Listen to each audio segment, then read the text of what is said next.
Have you ever heard stories of miracles, of messages from heaven? What if I told you that sometimes the source isn't what it seems?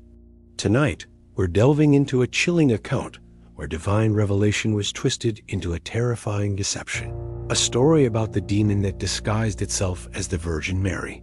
This isn't just a campfire tale. It's a documented case that serves as a stark warning. Imagine this: a small, devout group of people, their hearts full of faith, begin experiencing what they believe to be a true miracle. An apparition, claiming to be the Virgin Mary, starts communicating with them. The messages are beautiful, filled with promises of peace and love. The group is ecstatic, convinced they've been chosen for a divine purpose. They share the news, their faith soaring, and for a while, everything feels blessed. But soon, subtle cracks begin to appear in this perfect holy picture. The group, wanting to validate their experience, invites a local priest.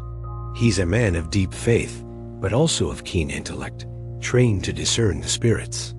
He listens patiently, observing the group's sessions with the apparition. At first, he sees their genuine devotion. The messages seem orthodox, filled with phrases of encouragement and spiritual guidance. But the priest has spent years studying theology and the lives of the saints.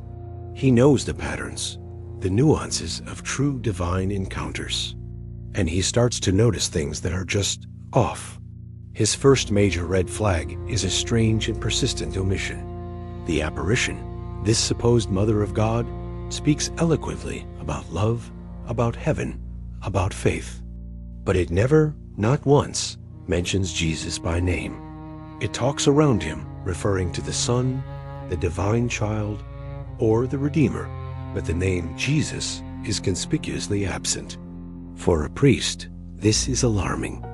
The Virgin Mary's entire life and mission are centered on her Son, Jesus Christ. Her every message, her every appearance throughout history, points directly to him. For her to avoid his name is not just unusual. It's fundamentally inconsistent with her very identity. It's like a baker talking about baking without ever mentioning bread. It just doesn't make sense.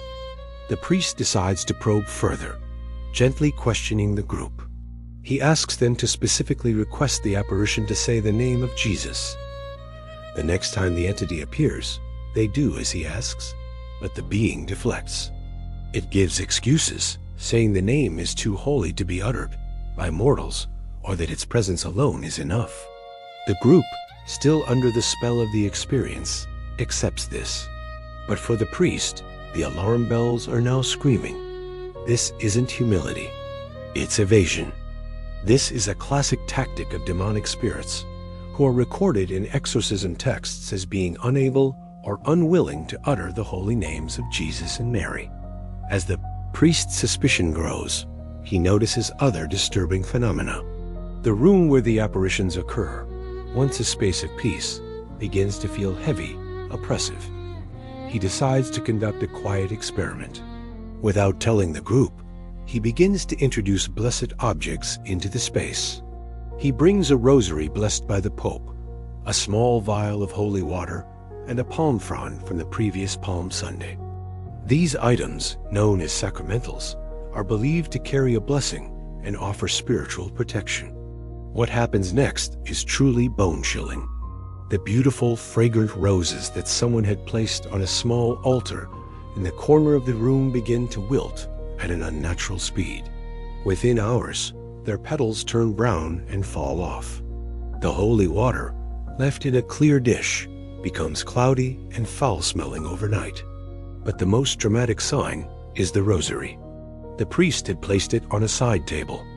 The next day, he finds that the metal crucifix and the centerpiece metal attached to it are covered in a strange reddish rust, as if they had been exposed to the elements for decades, not just one night. A blessed palm frond left in the corner cracks and splinters without anyone touching it. The priest recognizes these signs immediately from his studies. Ancient exorcism manuals and writings from saints like Ignatius of Loyola describe this exact phenomenon. True holy presences bring peace, preservation, and a sense of life. Flowers might bloom out of season, and objects remain pristine. Demonic presences, however, have the opposite effect. They bring corruption, decay, and destruction. Their very nature is anti-life and anti-holiness. They cannot stand the presence of blessed objects, and their proximity causes these items to physically degrade. This was no heavenly visitor. The physical evidence was undeniable. The room was infested with a malevolent force. The priest now knows he must act, not just to expose the deception, but to protect the souls of this well-meaning but misguided group. He understands that a direct confrontation is necessary. He prepares himself with prayer and fasting, the traditional spiritual weapons for such a battle. He plans to challenge the entity during its next scheduled appearance. The day arrives. The group gathers, expectant and unaware of the priest's intentions. The atmosphere is tense. As the apparition begins to materialize, it appears as it always has. A beautiful, serene figure bathed in a soft light, looking exactly like the traditional depictions of the Virgin Mary. The group is mesmerized, but the priest is not. His eyes are fixed on the entity, and he feels a profound spiritual coldness emanating from it. He waits for it to begin speaking its deceptive words of comfort. Then, without a word, he steps forward. In his hand, he holds a crucifix. Not just any crucifix, but one containing a first-class relic of a saint. He raises it high, holding it directly in the path of the apparition's gaze. He says nothing, letting the symbol of Christ's victory over death and evil speak for itself. The reaction is instantaneous and violent. The serene, beautiful face of the Mary apparition contorts in rage. The soft light around it flickers wildly, like a faulty neon sign. The beautiful form begins to waver and distort, melting like wax.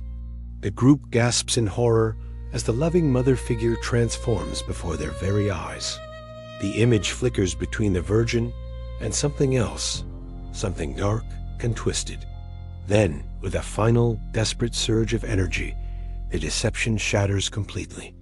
The image of Mary vanishes, and in its place, for a split second, is a horrifying shape. The group later described it as a tall, dark, human-like silhouette, a being made of shadow and malice, its form indistinct, but its hatred palpable. A wave of indescribable terror and despair washes over the room. And then, as quickly as it appeared, the dark shape implodes and vanishes, leaving behind only a lingering scent of sulfur and an echoing silence filled with dread. The group is left in stunned, terrified silence. The beautiful dream has become a waking nightmare. The priest, calm but firm, begins to pray, cleansing the room and comforting the shaken followers. He later explains to them what they witnessed. It was a demon, a powerful one. It had used their own faith and devotion as a weapon against them.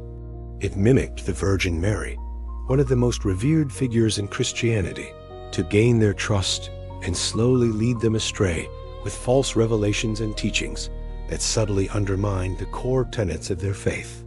This tactic is well documented throughout history. Demonic entities are known as the great deceivers, the masters of mimicry. They can appear as angels of light, deceased loved ones, or even saints to trick the unwary. Their goal is always the same: to create confusion, spread doubt, and ultimately draw souls away from God. The signs the priest observed, the refusal to name Jesus, the decay of blessed objects, and the violent reaction to a crucifix are classic hallmarks of demonic mimicry recorded in exorcism texts for centuries. This terrifying account reminds us that the spiritual world is complex. It's a powerful lesson in the importance of discernment, the practice of testing the spirits to see if they are from God. It highlights why faith must be balanced with reason and knowledge of tradition. True holiness brings peace, points to Christ, and withstands the test of sacred symbols. Deception, no matter how beautifully disguised, will eventually crumble in the face of truth.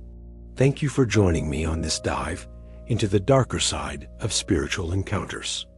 If you found this story fascinating, please hit that like button, subscribe for more content, and share your thoughts in the comments below.